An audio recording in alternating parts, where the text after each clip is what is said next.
नमस्कार बंधुरा welcome back to yet another blog. तो आज के हलो माघी पूर्णिमा और आमरा चलेছি আজকে কিন্তু দক্ষিণেশ্বরের পথে। তো সকালবেলায় কিন্তু দুজনে মিলে রওনা দিয়ে দিয়েছি আর সকালে উঠে কিন্তু আমি স্নান সেরে ঘরের ঠাকুরের পুজো দিয়ে তারপরেই চলেছি দক্ষিণেশ্বরের উদ্দেশ্যে।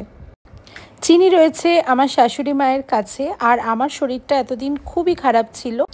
নিয়ে নিলাম একটা ডিম সেদ্ধ, এটা সৌমেন খেয়ে নেবে, আমি ডিম সেদ্ধ খাবো না। আমি নিয়ে নিচ্ছি কিন্তু মুগ ডালের লাড্ডু, এটা খেতে আমার ভীষণ ভালো লাগে। আর ইচ্ছে ছিল আমি পুজো দেব, সৌমেন তো আজকে পুজো দেবে না, তো চাটা খেয়ে নিলাম।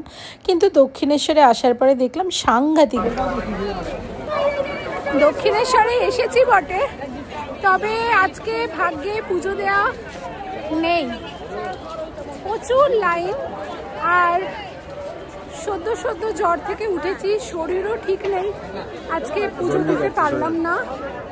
এই যে সৌমেন, তো গঙ্গা দর্শন করব আর গঙ্গা জল গায়ে ছিটিয়ে নেব, নিয়ে তারপরে কিন্তু বাড়ি চলে যাব। তার কারণ এত ভিড় আজকে পসিবল না।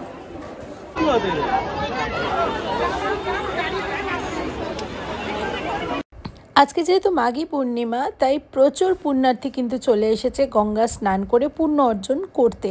তো এর মধ্যে আমি সত্যি স্নান করতে পারবো না, কারণ জ্বর থেকে সদ্য উঠেছি। তো ওই যে সৌমেন বোতলে করে জল নিয়ে নিল, ওটাই কিন্তু একটু গায়ে মাথায় ছিটিয়ে নেব আর বাকিটা বাড়িতে নিয়ে যাব, গোপালকে স্নান করাবো একটু করে, মানে মিশিয়ে আর কি।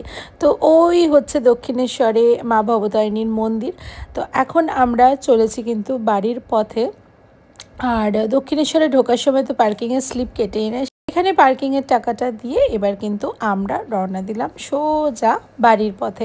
বেশ ভালো লাগলো, এইটুকু সময়ে কিন্তু বেশ ভালো রকমেরই আনন্দ করলাম আমরা। আজকে ব্লগটাও কিন্তু এই অবধি রাখলাম, আবার সুস্থ হয়ে ভালো হয়ে বড় ব্লগ আনবো। সবাই কিন্তু খুব ভালো থাকবেন, আর আমার ব্লগগুলো যদি ভালো লেগে থাকে তাহলে কিন্তু একটু কমেন্ট করবেন আর পাশে থাকবেন। Thank you so much.